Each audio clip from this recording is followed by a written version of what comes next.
Hey, Minecraft Mentor here, and today we're going over how to automate wheat farming using Botania. So we're going to place down a bucket of water inside the dirt here. You're going to turn this into farmland in the center and then go 4 blocks out both ways. So 1, 2, 3, 4, 1, 2, 3, 4. Next, we're going to want to put down our dispensers like this. We also want one in the center, so you got to shift click it above the water. From here, we're just going to come into the back, place down a bunch of hoppers, make sure they're leading directly into the dispensers themselves. A couple building blocks, and then we're just going to run rail across the top of here. Same thing, couple building blocks. We're going to skip this block and then do an L shape like so. And on the other side, we're going to do a Z type shape. So I guess that's a Z or almost a Tetris block. But anyways, once you do that, you're going to come across the dispensers with these little redstone repeaters. No delay or anything on that. They're good right off the bat. Next step is to get the rail system going. So I like to come somewhere above the water with the dirt block itself. So we're going to put down dirt. Then we're going to put down a hopper. And then redstone. So the redstone powers the rails. This is going to fill the minecart hopper up. We can just let that run back and forth for now. On top of that, we're going to put a chest, and then a hopper hock in the center. From here, we want to put item frames on the front of the chests. It's important to put the seed in front of the, above the hopper one, and then wheat on top of the redstone. That just makes sure that the seeds here are being delivered into the minecart itself and being distributed throughout the dispensers.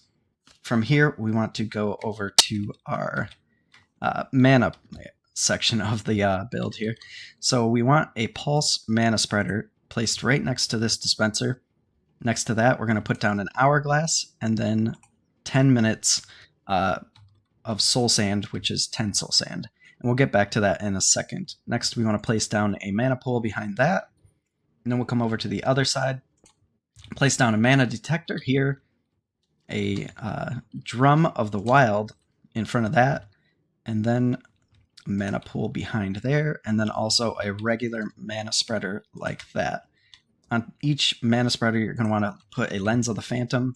That's going to allow the mana pulse to pass through the drum of the wild, and it's going to allow this one to send the signal back to this mana pool, which we do have to set that mana pool, or mana spreader to do that. So we're just going to shift, click on it, bring it on over here, click on that, and then that'll kind of turn the mana spreader directly into this, and it's going to pass through this spreader and go into this mana pool. Next, we do want to supply it with a little bit of mana. It doesn't take much to run this farm, and since we're using a recovery method, just not allowing the method or the mana to disappear into the abyss, you don't need much, and it'll run for a really long time on relatively small amounts of mana. So that's probably actually good enough right there. Also, I kind of like to have a manual button on it, just in case I just want to start the system on my own. You can do that. And next, we want to test it out, make sure everything's working. Now, I will say that right off the bat, this thing isn't going to fill every single dispenser. So sometimes I like to just fill them up myself first, and then let this thing do its job as it goes. So just to show that this does work, we're going to manually plant a bunch of wheat here. Got to grab some bone meal.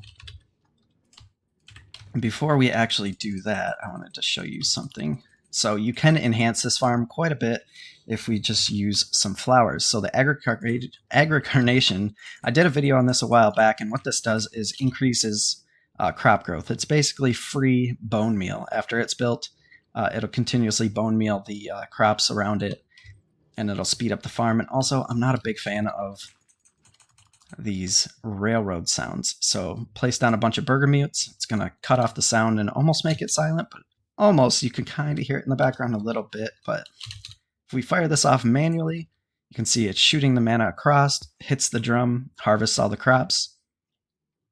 And we forgot something. It's always good to test your stuff out, see how it goes. So we just need a little bit of redstone here.